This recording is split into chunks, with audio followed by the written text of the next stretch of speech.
네, 사연 읽어보도록 하겠습니다. 안녕하세요. 8개월 아이를 키우고 있는 초보 엄마입니다. 아이와의 하루는 소중하지만 요즘 들어 고민도 함께 커지고 있습니다. 특히 아이의 자기조절력에 대해 걱정이 됩니다. 아이는 잠들기 전까지 계속 몸을 움직이며 쉽게 진정하지 못하고 결국 안아줘야 잠이 드는 경우가 많습니다. 자다가도 자주 깨다 보니 다시 재우는 과정이 반복되면서 아이도 점점 지쳐가고 있습니다. 낮에도 원하는 대로 되지 않으면 감정이 크게 올라오는 모습이 보이는데, 이럴 때마다 어디까지 도와주고 어디서부터 기다려줘야 할지 판단이 어렵습니다. 아이의 감정을 충분히 받아주고 싶은 마음과 스스로 조절하는 힘을 키워줘야 한다는 생각 사이에서 계속 고민하게 됩니다. 지금처럼 안아주고 도와주는 것이 맞는지, 혹시 아이를 더 의존적으로 만드는 건 아닌지도 걱정이 됩니다. 아이의 자기조절력을 건강하게 키워주기 위해 부모로서 어떤 태도와 기준을 가져야 할지, 특히 수면과 조절 상황에서 어떻게 도와주는 것이 좋을까요? 아유, 저희가 잠깐 방송사고가 있었습니다. 예, 죄송합니다. 비가 와서 그런지 이게 조금 시스템이 오류가 있었습니다. 양해 부탁드립니다. 네. 아이고, 사연을 들었는데, 우리 어머니 너무 정말 힘드시겠어요.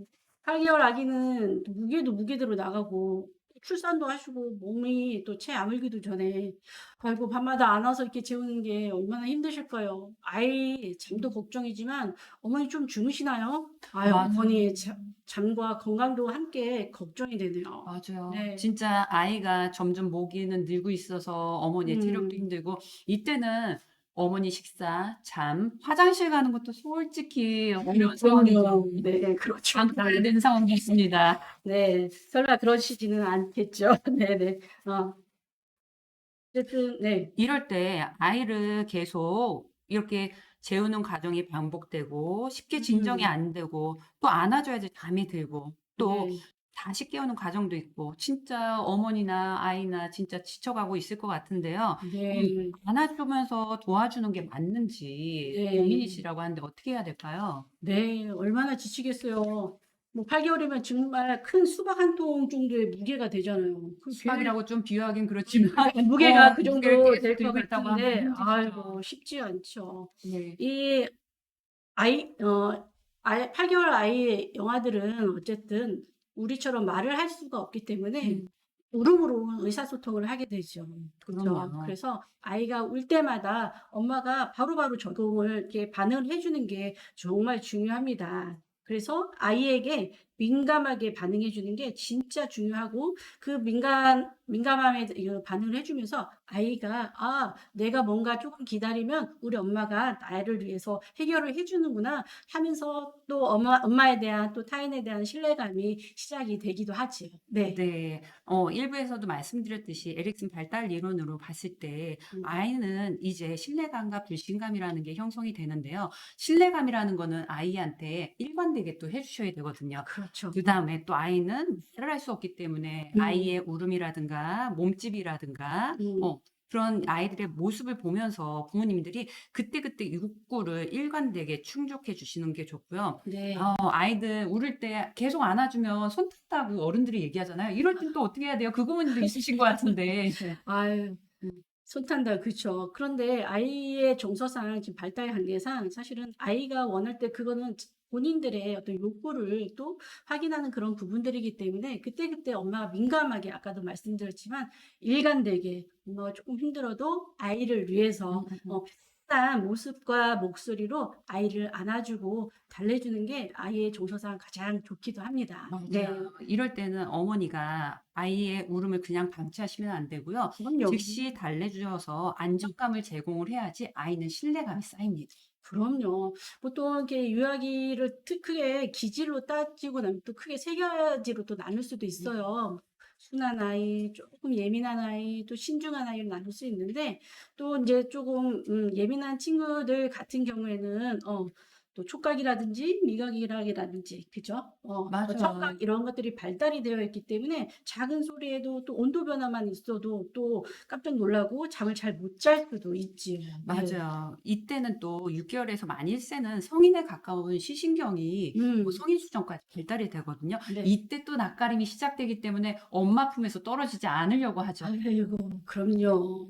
다른 사람한테 좀 아이를 맡기고 싶어도 애가 울면 어쩔 수가 없죠. 맞아요. 그러다 어. 보니까 아이가 민감한 아이들 같은 경우에는 음. 엄마의 숨결, 음. 피부결, 향기, 그러니까 후각, 시각, 청각이 이제 민감한 아이들 같은 경우에는 조금 더 어머니가 음. 봐주시고 돌봐주셔야 돼요. 그렇죠. 그게 진짜 민감하고 예민하다는 게 참 중요한 것 같기는 해요. 이 시기에는. 네. 저도 보기보다 되게 예민하게 태어났거든요. 아 예. 근데 어렸을 때는 까칠하고 예민하다고 그랬는데 커서는 이렇게 수월할 수 없다라는 얘기를 많이 들었습니다. 저 초등학교 때부터 모범생이었어요. 아 예. 저도 그랬습니다. 네.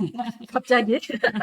네. 그래서 네. 힘들겠지만 네. 어머니가 일관되게 해 주시고요. 네. 이때 영아기는 음. 자기 조절로 이야기하자면 어떻게 보면 기초를 다지고 음. 씨앗을 심는 단계이기 때문에 네. 아이한테 신뢰감을 심어 주는 게 아주 중요합니다. 이제 다음 그럼요. 사연으로 또 넘어가 네. 볼까요? 네. 그럴까요? 네.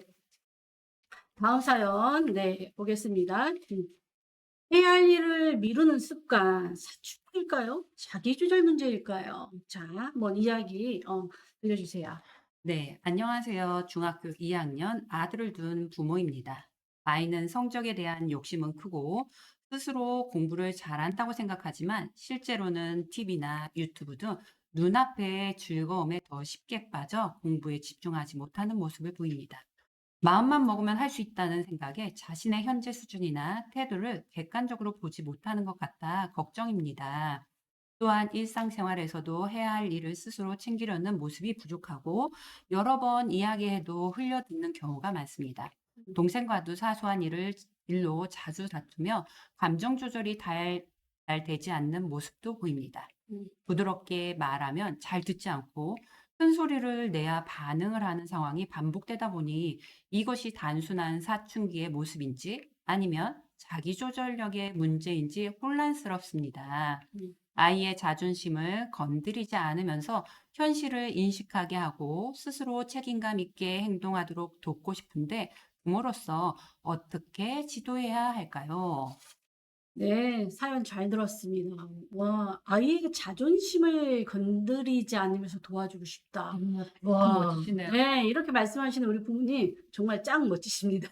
그리고 또 아이도 성적에 욕심도 있고 자신감 있는 아이도 멋진 친구네요. 그러네요. 네. 결론부터 말씀드리면 걱정하시는 이런 모습들이 사실 문제라는 것보다 사춘기의 전형적인 어떤 특징이라고도 볼 수 있겠지요. 네. 맞아요. 그럼 사춘기의 특징, 이야기해 줄 수 있으실까요? 아 사춘기 특징이요. 예 이 시기의 청소년들은 자신을 되게 특별하다고 이렇게 존재로 여기죠. 다른 사람 못해도 '난 가능해.' 그래서 어떤 이렇게 근자감이라 하죠. 근거 없는 그런 자신감과 무모함이 생길 수 있어요. 와, 그러다 보니까 사연에 마음만 먹으면 할 수 있다. 이 말이 적혀 그럼요. 있군요. 그럼요. 이때 아니면 언제 이런 마음 갖겠습니까? 맞아요. 그래서 이럴 때 전문적으로 우리가 개인적 개인적 우화라고 하죠. 네 그렇죠. 그럼 이것뿐만 아니라 사춘기가 되면 타인의 시선에 되게 예민하게 돼요. 급할 때 빨리 슈퍼 좀 다녀오라고 아이 심부름시키면 그냥 옷 입은 채로 갔다 왔으면 좋겠는데 어때요? 머리끝에서 발끝까지 준비하는 데만 해도 좀 몇 분이 걸리고 그러지 않나요? 맞아요. 예. 그렇게 남의 시선에 예민하게 신경을 쓰고 또 외모 그러다 보니까 외모에 자연스럽게 신경을 쓰고 그렇게 되죠. 네. 그래서 타인의 시선이 나한테 집중된다고 생각을 합니다. 이거를 또 상상적 청중이라고 하죠. 네. 음. 맞습니다. 여기서 또 우리가 봐야 될 부분이 있는데요. 부드럽게 말하면 잘 듣지 않고 큰 음. 소리를 내야 반응한대요. 부드럽게 얘기하는데 왜 아이는 말을 듣지 않을까요? 그러니깐요. 한 번 말할 때 들으면 얼마나 좋습니까? 네. 3 번, 4번 소리를 꼭 질러야 움직이니 어머님들 마음 참 속이 탈 것 같습니다. 네, 그래요. 맞아. 네. 이때 음. 아이한테 책임감을 지도록 음. 조용히 이야기를 하시는 것도 방법입니다. 네. 뭔가 부드럽게 얘기했는데 안 들었어? 이것보다는 음. 아이한테 책임감을 전가를 시켜 주어야 합니다. 네. 그렇다라고 하면 사전에 아이하고 규칙이라든가 네. 합의된 내용이 있어야 되겠죠. 일방적인 부모님의 지시가 아닌 아이와 합의된 내용을 있으면 아이가 책임을 질 수 있게 이야기를 다시 해주는 거죠. 네, 맞습니다. 보통 부모님들이 이제 초등학교 시절하고 거의 양육 어떤 태도를 좀 같이 가는 그런 부분들도 있어요. 초등학교 때는 통제가 되죠. 저학년 때는 점점 이제 머리가 커지면서 어려워하시는데 어떠한 것들을 통제하기 전에 어떤 규칙이라든지 이런 부분들을 이제 중학생이 되고 하면은 좀 아이들하고 상의를 해서 그렇게 좀 같이 정해 보는 게 좋을 것 같습니다. 맞아요. 네, 이때의 포인트는 민주적 대화, 그리고 수평적 파트너십, 네, 한마디로 인격적 존중. 네, 아이들은 나름 자기는 이제 성인에 가까워 온다라고 생각하지만 그럼요. 이때는 또 질풍노도의 시기잖아요. 네, 네. 맞습니다. 약간 충동성이 생기니까 동생과 사소한 일로 자주 다투고 감정 조절이 안 되죠. 음. 뇌업이 발달하고 있지 않습니까? 그럼요. 뿜뿜하죠. 근데 또 아이가 또 동생이 또 형한테 또 이렇게 와 가지고 또 장난 대드는? 걸고 이렇게 혼날 짓을 할 수도 있습니다. 네, 네. 맞습니다. 그럴 음. 수 있죠. 음. 근데 또 여기서 큰 소리를 내야 반응을 하는 상황이 반복된다라고 하는 어려움이 있으세요. 이럴 때 음. 또 어떤 상황이 있을 수 있을까요? 그렇죠. 이게 감정 소모가 하루 이틀도 아니고 아마 우리 어머님 머리 꽤나 아프실 겁니다. 어머니뿐만 아니라. 근데 아이들은 뭔가 소리를 지르고 뭐 한다 하더라도 그때는 당장 하는 것 같지만 사실은 무시하는 경우가 상당히 많습니다. '아 엄마 또 시작이네.' 이 순간을 피하고 모면하라는 그런 것들만 학습만 될 뿐이죠. 맞아요. 이때는 비난하기보다는 일방적인 지시도 안 되고요. 네. 통제라면 거센 반발만 일어나기 때문에 그럼요. 그래서 얘기했듯이 민주적인 대화, 수평적인 파트너십을 말씀을 드렸습니다. 네. 이때 에릭슨 발달 이론으로는 정체성과 역할 혼미인데요. 네네. 이때 정체성은 나는 누구인가? 그런 것도 음. 있지만 음. 여기서는 또 자기 조절이 안 되는 전두엽 발달도 함께 들어오는 시기이기 때문에 여러 가지 많이 복합되어 있습니다. 우리 갱년기도 한번 생각해 볼 필요도 있죠. 아 어른들의 그럼요. 갱년기. 네. 그 갱년기에 대한 부분들도 사실은 감정 조절이라는 이런 신체 변화가 좀 많이 있잖아요. 그런 것처럼 아이들이 지금 성장 지금 그런 과정 중에 있기 때문에 또 인제 자라서 또 아이들 이야기 들어보면 "내가 왜 그랬는지 몰라."라고 이야기하는 친구들도 많아요. 맞아요. 네. 아이들이 2차 성장이 일어나고 음. 신체적 변화, 호르몬 변화, 뇌의 발달들이 있으면서 아이들도 신체적으로 많은 변화가 일어나서 아마 힘들 겁니다. 그 네. 부분도 이해해 주시면 좋을 것 같고. 네. 네. 어쨌든 네. 계속 지금 반복되는 이야기이긴 하는데 참 어렵기는 해요. 정말로 일관적이고 일관성 있게 안정된 목소리로 이야기를 해 주는 게 가장 좋습니다. 그리고 아이들을 훈육을 할 때에도 사건과 감정을 좀 분리하는 것도 좀 좋습니다. 왜냐하면 "어제도 그랬고 너 그저께도 너 맨날 그래." 그렇게 하면은 아이들은 그냥 '아 또 시작이구나.'라고 생각을 하니까 그 감정과 어떠한 사건 잘못한 거를 좀 구분을 해서 "너는 어제 이런 부분을 좀 다시 한번 보면 좋겠어."라고 이 사건에 대한 부분만 좀 이야기를 해 주면 아이들도 충분히 알아듣고 이해할 수 있는 부분이기도 하거든요. 맞아요. 네. 사춘기 자녀들한테는 어떻게 보면 자기 조절에 재정립을 하는 시기라고 아 그럼요. 생각하셔야 되고요. 네. 안 될 때는 다시 이제 청소년이고 이제 중학생이니까 이렇게 음. 맡기기보다 그래도 부모님이 개입해서 조절할 수 있게 음. 이럴 때는 이런 게 좀 안 되는데 어떻게 우리가 다시 하면 좋을까? 아이하고 협의하고 합의하시는 음. 방법으로 가시는 게 제일 중요합니다. 이제 네. 또 다음 사연으로 가볼까요? 네. 알겠습니다. 자 다음 사연 또 소개하겠습니다. 감정 조절이 어려운 아이 어떻게 도와줘야 할까요? 네. 사연 읽어 주시겠어요? 네. 네, 안녕하세요. 5살 유치원생 아들을 키우고 있는 엄마입니다. 요즘 아이가 몇 달 전과는 다르게 부쩍 예민해지고 자기 주장이 강해진 것 같아 고민이 많습니다. 올해 유치원에 입학하면서 환경이 크게 바뀌어서인지 마음에 들지 않는 일이 생기면 떼를 쓰거나 감정 표현이 훨씬 거칠어졌고 작은 일에도 쉽게 화를 내거나 예민하게 반응하는 모습이 자주 보입니다. 특히 힘든 순간은 방과 후 외출했다가 차에서 잠든 아이를 깨울 때입니다. 목적지에 도착해 깨우면 잠이 덜 깬 상태에서 크게 울고 화를 내며 감정 조절이 전혀 되지 않는 모습을 보입니다. 피곤하고 잠이 부족해서 그럴 수 있다는 건 이해하지만 한번 감정이 올라오면 쉽게 진정되지 않아 저도 어떻게 반응해야 될지 막막할 때가 많습니다. 그럴 때마다 왜 그런 행동이 잘못되었는지 차분히 설명하고 훈육하려고 노력하지만 아이가 진정하기까지는 시간이 오래 걸리고 비슷한 상황이 반복되다 보니 제 방식이 맞는 건지 혼란스럽기도 합니다. 이 시기에 아이에게는 어떤 방식으로 감정을 다루도록 도와주고 부모는 어떤 태도로 훈육하는 것이 좋을까요? 네. 사연 잘 들었습니다. 어머니 좀 부쩍 아이가 예민해지고 화를 자주 내서 마음이 힘드시고 먹먹하시겠어요. 그쵸? 네. 네. 여기 보면은 자기 주장이 강해진 것 같아서 고민이라고 하셨는데 에릭슨의 발달 과정을 보면 이 시기에는 주도성이 강해지는 시기예요. 그래서 스스로 뭔가를 하려고 하고 자기 주장이 강해지는 시기이기도 하죠. 맞아요. 네. 현년 전기 3에서 6세는 주도성 대 죄책감이라고 하는데요. 음. 이때는 아이가 자기 주장이 강해집니다. 그러다 보니 아이가 여기서 떼를 쓰거나 뭔가 하기 싫고 음. 뭔가 나는 졸려 안 할 거야 싫어 이렇게 자기 주장이 점점 세지지 아유 않을까요? 옷도 그것만요. 그렇죠. 그렇죠. 아침에 빨리 유치원 가야 되는데 "나 이거 입을 거야. 저거 입을 거야." 아이고 마음 타죠. 네. 그렇습니다.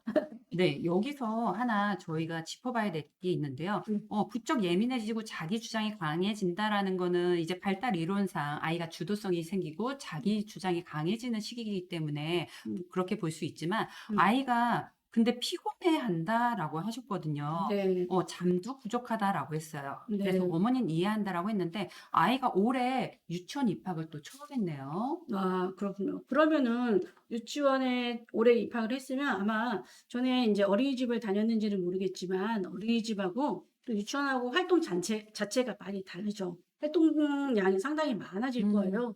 그렇게 보면 체력적으로 소모도 많아질 수도 있기 때문에 정말 아이가 잠이 부족하고 체력적 소진이 많다고 하면 유치원 선생님께도 우리 아이가 특히나 또 남자아이이기 때문에 에너지 발산이 많을 수도 있거든요. 아이가 어떻게 또 하루를 지내고 있는지 또 한번 체크해 보는 것도 하나의 방법일 것 같습니다. 맞아요. 네. 어린이집에서는 아이가 낮잠을 자는데 옷의 반을 낮잠을 아마 안 재울 겁니다. 그리고 네. 낮잠을 재우는 유치원이 많지는 않은 걸로 알고 있는데요. 네네네. 이럴 때는 어린이집에서 낮잠을 자던 습관이 아직 몸에 배어 있기 때문에 음. 아이가 유치원 활동이 끝난 뒤에 낮잠을 자고 방과후 활동을 하는 것도 하나의 방법일 수도 있죠. 네 그럼요. 그럴 수 있죠. 그러고 아이가 유치원에서는 활동이 많아지고 있기 때문에 아이의 하루 일과를 한번 점검해 보고 어떻게 아이가 하루를 보내는지 네. 에너지를 유치원에서 다 쓰고 와서 소진돼서 그럴 수 있고요. 그럼 아이가 네. 체력적으로 힘들어서 그럴 수 있습니다. 네. 아니면 그 일정을 따라가지 못하고 있어서 음. 피곤해할 수도 있고요. 그러니까 음. 유치원에서 낮잠을 안 자서도 피곤한데 유치원 음. 일정이 늘어서 에너지 소모를 다 하고 또 네. 방과후까지 가려고 하니 아이는 진짜 차에서 잠드는 날이 많을 것 같네요. 아 그럼요. 아이고 유치원 적응도 힘든데 어쨌든 방과 후 외출까지 했다가 참에 차에서 이렇게 잠을 자는 거잖아요. 얼마나 졸리겠어요. 그쵸? 네. 이럴 음. 때는 음. 어머니가 개입을 해 주셔야 되는데요. 네. 아이가 여러 가지 활동을 하고 배우는 것도 좋지만 음. 아이의 체력을 먼저 점검을 해 보시고 음. 아이가 원에 익숙해질 때까지 쪼금 더 시간을 충분히 가준 뒤에 음. 아이가 이제 피곤해하거나 익숙함이 이제 보일 때 그때 방과후 활동을 다시 또 참여해 보면 어떨까 싶네요. 네. 그렇기도 하고 차에서 크게 우는 건 사실 더 자고 싶은데 깨웠으니까 화가 나는 거거든요 사실. 우리도 더 맞아요. 자고 싶은데 깨워 봐요. 얼마나 힘들어요 그게. 맞아요. 피곤할 때 네. 그러면 이제 화도 나고 짜증이 나는데 음. 부모님이 너무 잘해 주고 계시는 게 음. 차분하게 설명하고 노력하고 계시고 이제 진정하는 데까지 시간이 오래 걸린다라고 했는데 맞아요. 진정될 때까지 어머니가 감정 반영을 잘해 주시고 계실 거라고 생각이 드네요. 맞아요. 근데 정말 5 살은 "나 졸려서 화났어."라는 걸 이렇게 자기 감정을 말로 표현하기가 사실은 어렵거든요. 그러니까 울고 짜증 내고 이게 나름 자기의 감정을 표출하는 거일 수도 있어요. 네. 맞아요. 그럴 때는 '일어나기 싫구나. 더 자고 싶구나. 음. 피곤한 거 알아. 그래 어떡해. 잠을 못 자서 우리 빨리 가서 자자.' 이렇게. 음. 근데 이렇게 "화내지 않고 이야기해도 괜찮아."라는 말도 어머니가 자주 반복적으로 해 주면 좋을 것 같아요. 네. 이래야지 또 안정이 되고 아이도 네. 언어로 표현할 수 있는 거를 또 배우면서 자기 조절력이 또 향상이 됩니다. 아이 그럼요. 계속 반복되고 있습니다. 아이가 울 때마다 아이고 좀 엄마도 지치시는 건 당연할 것 같아요. 근데 중요한 건 우리 아이를 위해서 좀 일관된 모습과 안정된 모습 참 이게 어렵지만 그만큼 중요하다는 거. 뭐 아이라고 울고 떼쓰고 싶겠어요. 자기도 자기 감정을 어떻게 할 줄 모르니까 그렇게 표출하는 거겠죠. 그렇지 네. 않겠어요? 맞습니다. 감정 네. 반영을 해 주다 보면 아이도 그걸 배우고 또 아이도 음. 건강하게 표현할 수 있는 음. 방법을 또 습득을 할 겁니다. 이제 네. 또 다음 사연으로 넘어가 볼까요? 아 그럴까요? 네. 자 말보다 행동이 먼저인 아이 어떻게 도와줘야 할까요? 네. 사연 읽어 주시겠어요? 네. 마지막 사연이네요. 초등학교 6학년 외동아들을 키우고 있는 엄마입니다. 요즘 아이가 순간적으로 감정이나 행동을 조절하지 못하는 모습을 보여 걱정이 됩니다. 장난처럼 툭툭 치거나 방어적으로 반응하면서 앞을 제대로 보지 않고 손이 먼저 나가는 경우가 있는데 혹시 다른 친구가 다치게 될까 걱정이 되기도 합니다. 하지 말라고 여러 번 이야기해도 쉽게 고쳐지지 않네요. 또 화가 나거나 억울한 상황에서 혹시 가정 내 분위기나 부모의 말투, 행동 방식도 아이의 자기 조절 능력에 영향을 줄 수 있는지 궁금합니다. 아이 스스로 감정과 행동을 조절하는 힘을 기를 수 있도록 부모가 어떤 방식으로 도와줘야 할까요? 네. 사연 잘 들었습니다. 아 아이의 감정이나 행동을 조절하지 못하는 모습에 어머님이 좀 걱정이 많으시겠어요. 뭐 자기 가정 내 분위기가 자기 조절 능력에 영향을 줄 수 있는지 궁금하다 하셨는데 그 답을 먼저 드리면 네. 분명히 됩니다. 가족 네. 분위기하고 부모의 말투, 행동은 아이의 자기 조절하고 분명히 연결이 되어 있죠. 아이는 부모를 보면서 모방을 하고 모방 음. 학습을 하기 때문에 가정의 생활을 그대로 아이의 몸에 배일 수밖에 없습니다. 그래서 네. 가정 환경의 양육 태도가 매우 중요하고 부모의 일관된 태도나 음. 부모의 언어가 참 많이 중요한 시기이기도 합니다. 네. 근데 이거는 뭐 부모님들을 탓하려고 그러는 건 아니에요. 그래서 오히려 함께 바꿔갈 수 있다라는 희망의 이야기입니다. 또 친구가 다칠까 마음 졸이시는 그 걱정 충분히 이해가 됩니다. 네. 맞아요. 여기서 순간적으로 조절을 못해서 걱정이라고 했는데 순간적으로 욱 하는데 여기서 봤을 때 화가 나거나 억울한 상황에선 더 할 것 같아요. 그럼요. 또 실수가 그럴 수도 있는데 실수가 또 실수를 그 좌절의 경험이 되지 않도록 격려해 주고 수용해 주고 그런 것들이 참 중요하긴 하죠. 네. 맞아요. 그래서 앞에서 얘기했듯이 감정 수용입니다. 네. 억울하구나. 화가 났네. 네. 아들 어떤 것 때문에 억울했어? 어떤 것 네. 때문에 화가 났어? 네. 그래서 그 상황을 객관적으로 음. 이야기만 하기보다 우선 감정을 받아주고 네. 사건을 분리해서 이야기하는 게 좋아요. 네. "너 왜 친구 왜 때렸어? 왜 이렇게 했어?" 이렇게 하기보다는 음. "어떤 것 때문에 화가 났니? 어떤 것 음. 때문에 기분이 상했어?" 라고 물어보고 아이가 이렇게 기분이 나빴고 친구가 이렇게 했고 막 이렇게 얘기하면 우선 들어 주시고 음. 아이가 그렇게 쏟아내고 나면 진정이 될 겁니다. 그럼 진정되고 나서 사건을 이야기합니다. "친구를 왜 때리면서 이야기했니?" 라고 하면 맞아. 엄마 이럴 때 이렇게 했는데" 우선 앞에서 감정을 쏟아냈잖아요. 그러면 좀 차분해져서 "근데 친구를 그렇게 툭툭 치면서 이야기하면 안 돼."라고 하면 나도 알고 있어. 다음부터는 안 그럴 거야. 엄마 그럼요. 조심할게." 이렇게 네. 긍정적인 피드백이 또 나올 수 있겠죠. 그럼요. 이렇게 좀 충동성이 보이는 아이에게는 음. 시각적인 방식이 좀 효과적이기도 해요. "저기 갖다 놔." 이런 것보다도 직접 그 갖다 놓는 모습을 보여준다든지 또 "공손하게 말해야지." 하면은 공손한 말투를 좀 들려주기도 하고 "아 이건 조심해야지." 하면은 그거를 또 조심히 다뤄지는 그런 모습들을 보여주면 아이에게 조금 모방이 될 수 있는 그런 부분들이 되기도 하죠. 맞아요. 그러면은 부모님이 먼저 시연을 해 주라는 이야기군요. 아 그럼요. 네네. 네, 맞아요. 그렇게 부모님이 시연을 해 주고 보여주시는 게 음 되게 좋고요. 여러 번 이야기해도 고쳐지지 않는다고 또 음 고민을 주셨는데 음. 어떻게 해야 될까요, 이럴 때? 그러게요. 한 번만 아까도 얘기했지만 한 번 이야기하면 예 말 듣고 하면 얼마나 좋겠어요. 음. 근데 어떻게 보면은 이것도 아이가 어떻게 보면은 우리 자녀들이 이 부모의 자기 조절력을 테스트하는 것 같지 않습니까? 네. 또 화가 나고 여기 억울한 상황에서는 표현을 잘 못한다고 했어요. 근데 어른들도 사실은 화나고 그러면은 또박또박 말을 할 수가 없잖아요. 그쵸? 네. 어른도 어려워요. 그럴 때는 조금 잘잘못을 따지기 전에 '의도하지 않은데 그렇게 돼서 억울했구나.' 하고 아까 말씀해 주신 것처럼 감정을 먼저 읽어 주고 가라앉혀 주는 게 좋죠. 그래서 공감이 먼저, 판단은 그다음으로 하시는 게 좋겠습니다. 네. 맞아요. 이렇게 또 사연을 올려주시고 자녀에 음. 대해서 관심을 갖고 자녀를 도와주시려고 하는 음. 어머니, 그 마음이 참 전달이 돼서 어떤 마음일지 음. 좀 알 것 같기도 하네요. 그래요. 네, 맞습니다. 자, 초등학교 6 학년 외동아들이라서 더욱 신경이 쓰이고 그쵸? 아유, 다 잘게 건강하게 자랐으면 좋겠는데 이 아들은 엄마 마음을 아는지 모르겠습니다. 맞아요. 그렇지만 음. 어 질문을 주셨듯이 음. 가정 내 분위기, 부모의 말투, 행동 방식은 자녀한테 200% 영향을 미친다는 거 잊지 음. 않으셨으면 좋겠습니다. 그럼요. 어쨌든 아이들이 그런 걸 또 학습하면서 무의식적으로 보이는 행동들을 가정에서 학습되는 경우가 많아요. 그리고 또 다시 말씀드리지만 부모님 행동에서 좀 보여주시고 수정해 나가야 되고 결국엔 부모님들의 모습들이 보여주는 차분함이 아이에게는 가장 좋은 교훈이 되기도 하지요. 네. 네. 이렇게 사연을 8 분의 사연을 만나 봤고요. 네. 전체적으로 한번 이제 에릭슨 발달 단계로 좀 요약을 해 드리면 네네.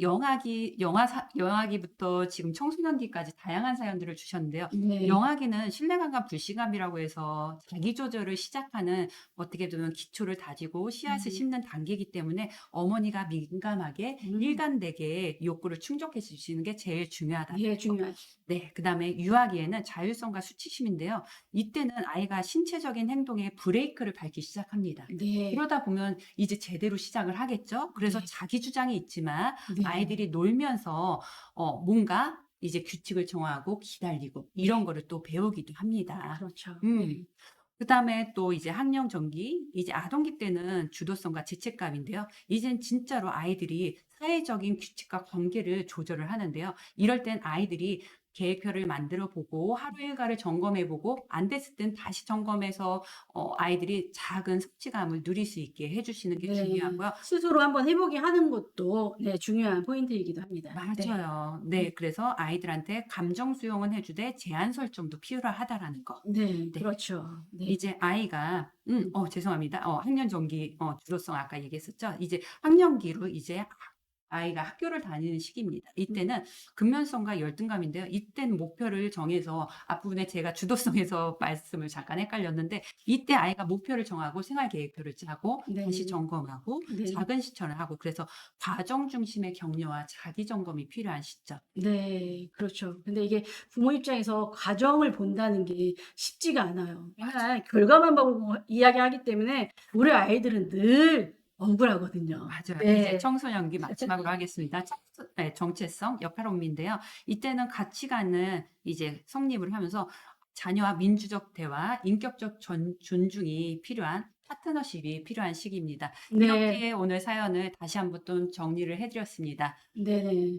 네, 그렇습니다. 결국 아이의 자기 조절력은 아이들이 스스로 하면 너무 좋겠지만은 스스로 생기는 게 아니라 부모가 함께 연습하고 그쵸? 기다려 주고 먼저 보여줄 때 천천히 자라는 힘이라는 거를 우리는 알 수 있었습니다. 네. 네, 맞습니다. 사연을 보내주신 부모님들 다시 한번 감사의 인사를 말씀을 드리고요.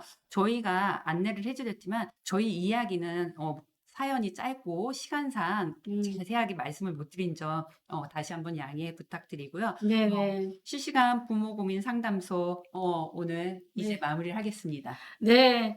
마칠 시간입니다. 이렇게 조금 부족하지만 또 잘 들어 주셔서 너무 감사드리고요. 네. 오늘 또 진행한 사연에 대해서 자세한 솔루션이나 자세한 내용을 듣고 싶으시면 블로그에 음. 올려주셔도 좋을 것 같습니다. 그럼 네네. 저희가 답변을 또 드리도록 하겠습니다.